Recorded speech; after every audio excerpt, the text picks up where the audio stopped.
Hello, lovely friend. I am Dr. Mary Barson. And I'm Dr. Lucy Burns. We are doctors and weight management and metabolic health experts. And this is the Real Health and Weight Loss Podcast. Hello, lovelies. We are super excited to be bringing you this series in menopause where we're interviewing guests on their expert subject regarding perimenopause, menopause and beyond. As always, any information in this podcast is just considered general advice, and we would urge you to seek medical attention if you have any concerns about your health. If you're interested in exploring the symptoms of menopause or perimenopause, we have a checklist which you can download at our website, rlmedicine.com/checklist, or as always, you can click the link in the show notes. Thanks, lovelies. Enjoy this series. Good morning, gorgeous listeners. How are you this morning? It is a beautiful day in Melbourne, and I hope it's a lovely, wherever you are in the world, whether it's beautiful sunshine or maybe some snow if you're a ski bunny, who knows. But this morning, I am joined as part of our menopause series by one of our guest experts. Her name is Dr. Ivana, and like me, she's a lifestyle medicine physician, passionate about lifestyle options for women and just giving, I guess, women all the options, all cards are on the table. She has a special interest in psychological medicine, so we're going to be talking about that today. Welcome to the podcast, Ivana. Hi, Lucy. Thank you for having me. Oh, you are welcome, gorgeous woman. One of the things that I have been so impressed about is, again, your approach to helping women with menopausal symptoms, particularly in the fact that it's offering them a skill set that they may not have had. And that's basically what we're going to be talking about today. One of the things I always like to start with, though, and again, I have said this a few times, but I love to repeat it on the podcast because people get confused. Menopause, postmenopause, premenopause, perimenopause. What are all the pauses? Big M word, isn't it? Perimenopause is, I would say, everything that's happening to us when we start transitioning from quite fairly regular cycling, menstrual cycling, when we start transitioning towards our last menstrual period. So it can be anything from 1 to 10 years, and it's very individually different for every woman. Menopause is literally your last menstrual period. So that's the day in your life when is your last menstrual period, and after that you don't menstruate anymore, which for some women can be tragic. For some women it can be quite a celebrative event. So it's also very different for every single woman. And postmenopause is basically everything that's happening after that in life. And for most of us, it's actually another 30 to 40 years, which is a big chunk of life. So we really want to have a good quality life. And that's why I'm so really passionate about menopausal health, because I think we all want to live a good life. Yeah, absolutely. And it's interesting, isn't it? Because when we talk about teenagers or kids going through puberty, and we know that that's a very, time of upheaval in their life, and everyone will go, oh, puberty, and there's, some kind of gnashing of teeth of the parents as they navigate that life with their children who are, hormonal and all over the place and happy one day and crying the next. And all of that's wildly accepted. And nobody talks about that as, well, we're starting to, but nobody did talk about that as the same. It's like the same thing in reverse for peri. It's totally amazing. It's a mirror image of puberty. But it's really amazing how nowadays, in the last so many generations, we are really holding our teenagers, and we are very aware of fragility of that stage. But no one is really holding perimenopausal women. They are so dismissed most of the time, and they are lost in that process and very often ashamed. So I think it's really great that we are starting these conversations in a public space, because that's actually creating that safe space for this transition. Oh, absolutely. And what I'm hoping over time is that the stigma, the way that people weaponize it, as in, oh my God, they're so hormonal, or when women are told you're just hormonal, and it's like, well, hang on, just hormonal, like it's nothing. Just hormonal is everything. Like just hormonal is actually the reason. Yes, I am just, it's not the just, I am hormonal. I've got hormones that are wildly fluctuating, giving me physiological symptoms that are outside of my control at its very basic function. And it's weird. It's just weird that it's used to denigrate us. Easily dismissed, I would say. Yeah. Yes. Absolutely. So, Ivana, you run a menopause clinic in your general practice? Yes, I do. Yes, tell us a bit about that. I run menopause clinic, which is not really standard GP clinic, but it's a menopausal health GP clinic. It's different because it takes 1 hour. The consultations are 1 hour long. And I really try to give some space and time to explore together with my patient their life journey, their physiology, their psychology, their life circumstances, and then we together make a plan how we can move forward depending on their symptoms and also depending on their other health conditions and health risks.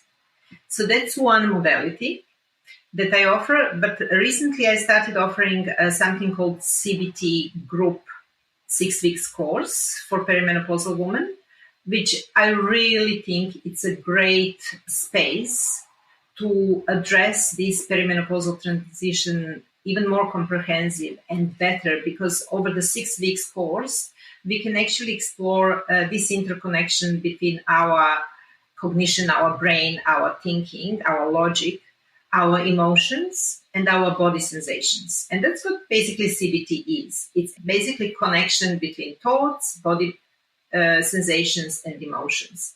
Very often we walk through our lives not knowing that there is a big interplay constantly happening in our body between these three modalities of our humanity. So during this 6 weeks course, we meet for 90 minutes each Saturday in the clinic, and we talk together about this fragile stage of our life, how it can represent, what we can do about that, how we can actually connect, understand these parts of ourselves, and how we can do something to change the course of our life for better rather than for worse. Oh, it sounds wonderful. So that's the CBT part.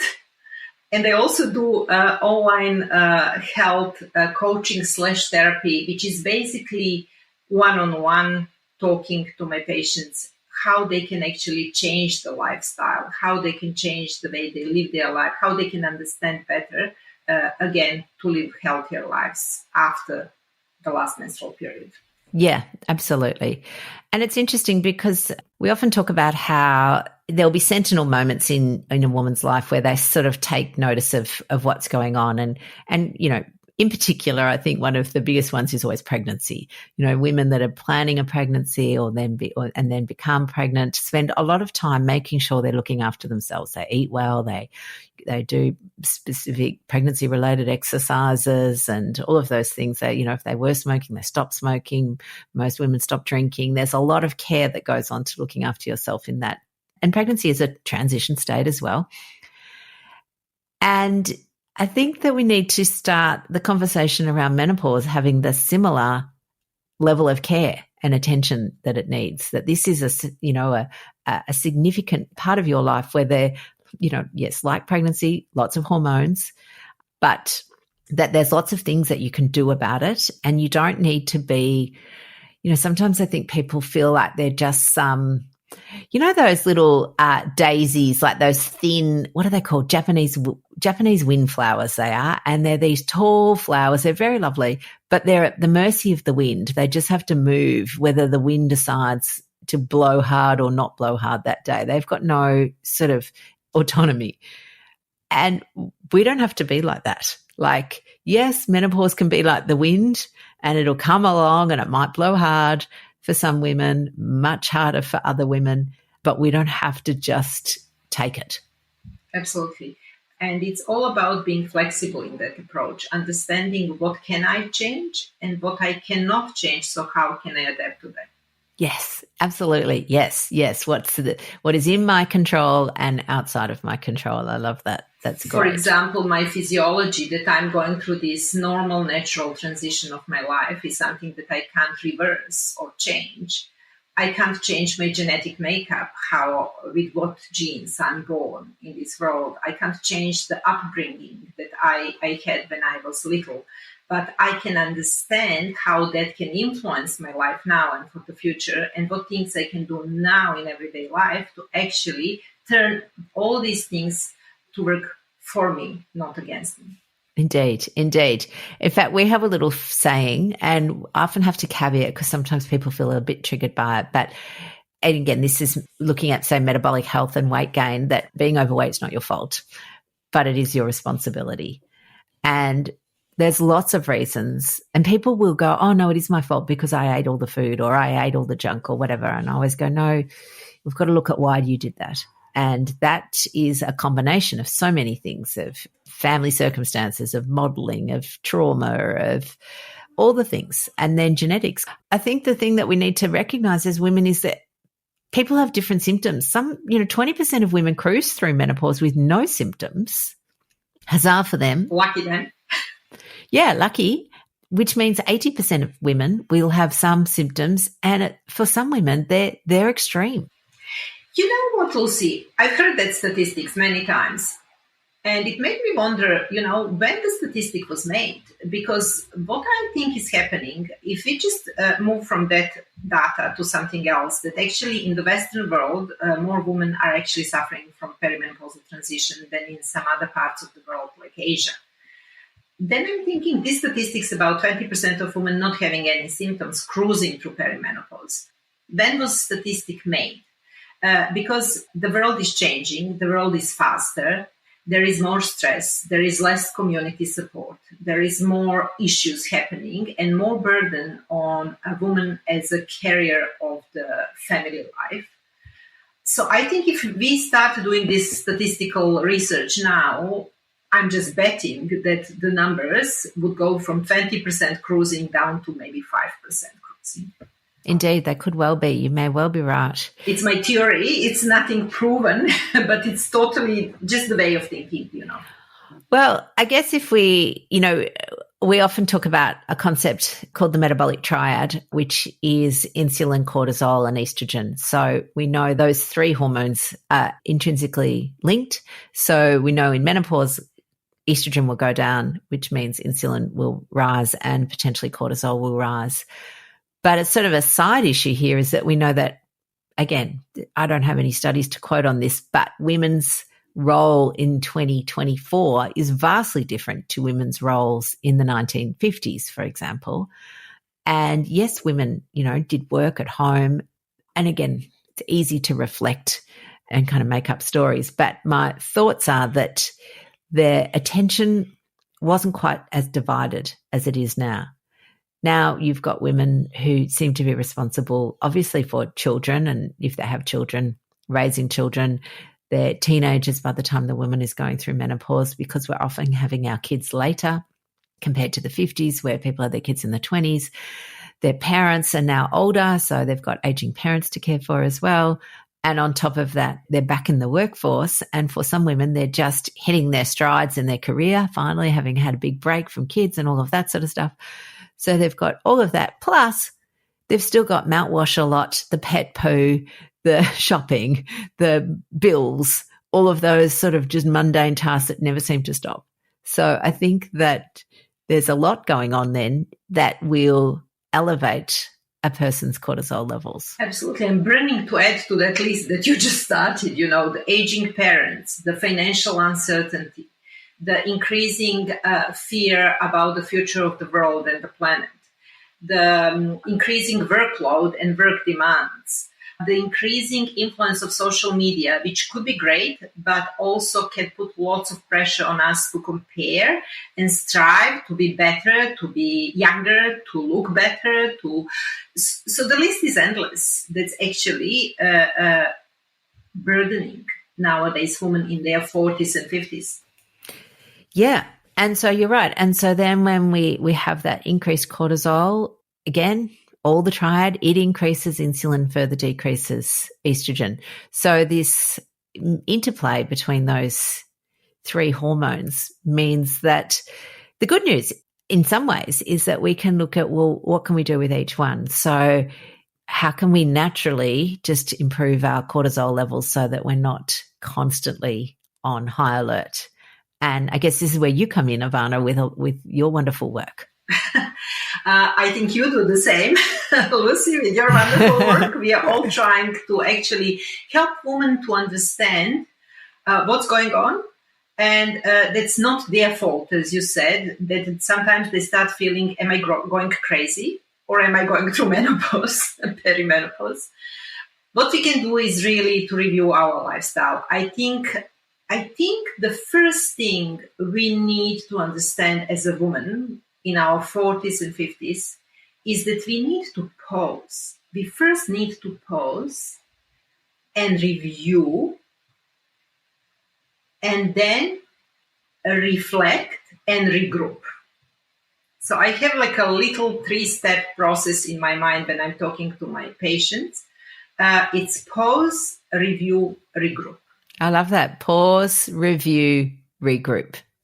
Yes. Very often we are actually hit by this physiological hormonal transition when we are at the peak of our finishing running race, when we are in a full speed, when we are doing everything and we can do everything and we actually feel quite sufficient and capable of doing everything.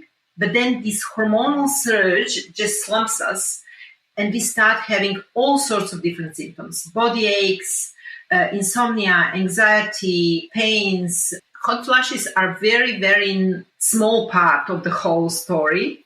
And lots of women don't have hot flashes. Not every woman have hot flashes.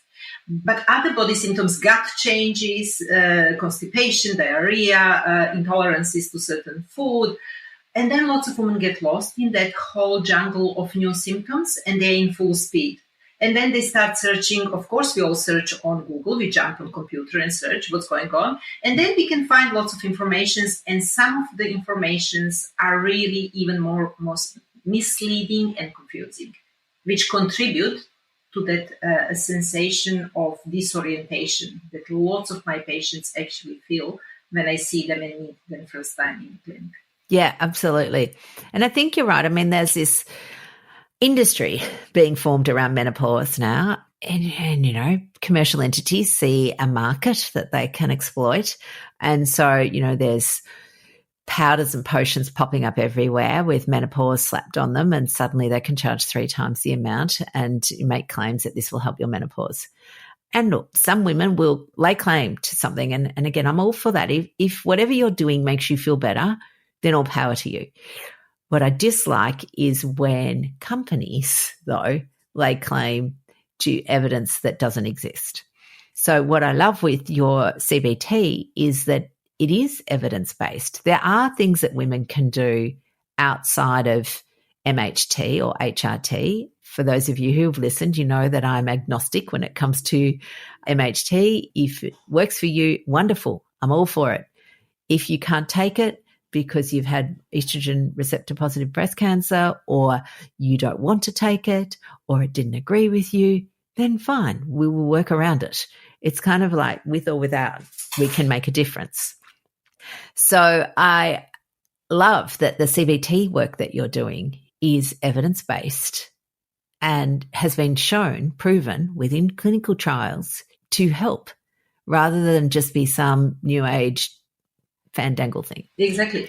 It does help. And what's the beauty of that is that actually empowers the person, because you are learning certain skills that you can use to help you live better life, to harness not only these perimenopausal symptoms, but it's actually increasing your emotional awareness, your emotional granularity, your emotional language. You are actually growing as a person. So you can take these skills for the rest of your life, for everything in your life, for all other difficult emotions that you might have as a human being living on the planet Earth, and handle them better. Because no one taught us, when our generation and younger generation, women in their 40s and 50s, no one taught us in primary school or secondary school about emotional intelligence and mindfulness and importance of understanding our internal world, our psychology, our psychology. So these all skills are packed in a small course that can actually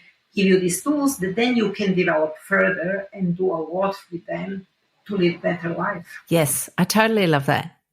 And you're absolutely right. I mean, these days, when we grew up, it was children should be seen and not heard. So you weren't allowed to express yourself. If you did, you were being naughty. Especially female kids. Sorry. Yeah. Girls are nice. Girls are supposed to be nice and quiet and to please and help other people. And boys will be boys. Yes. But I would also argue, though, that boys were taught to repress their emotions because big boys don't cry. So they were told, don't show vulnerability, just, stiff up a lip, be strong, stop being weak. So they've got that narrative running through their mind, and we've got the be a good girl, be quiet, don't be difficult, just go with the flow, all of that. So we've got the people pleasing. They've got emotional repression. We're people pleasers. Wow, what a great combo. That's why the world is in the state that it's now, I guess. Yeah, absolutely. It's great to know, though, that there are skills that women can learn. And this is, I think, one of the big things around stress management is that it's just a skill shortage. If people think that stress management means the absence of external stressors, and I will have people who go to me, but Lucy, what can I do? I can't get rid of my kids. I've got old parents. I can't get rid of them. I have to work. We need the money. There's nothing I can do. And it's like, you're being the Japanese windflower here. There's lots that you can do. Absolutely. And it takes time. It's not something you can do in 15 minutes consultation. It's not something that you can do even in 1 hour consultation. It takes time. Yes. Yeah. So what I love then with your 6-week program, it's not in 6 weeks, we can fix you. It's a 6-week learning program. Like you're learning the skills that you will then take into your life forever. And empowering you to actually go inside and find all these capacities that you always had but forgotten. Yeah, absolutely. I love that. And I love the empowering word because I know people, again, it's another word that gets bandied about. But the way I like to think about it is that if you're empowered, then you have capacity to make decisions, knowing the consequences or the actions or the results, whatever word we like to use, around those decisions, rather than feeling, again, like you've got no control, that you're just that Japanese windflower. You actually can decide that, unlike the Japanese windflower, that you can do things. Exactly. I love that.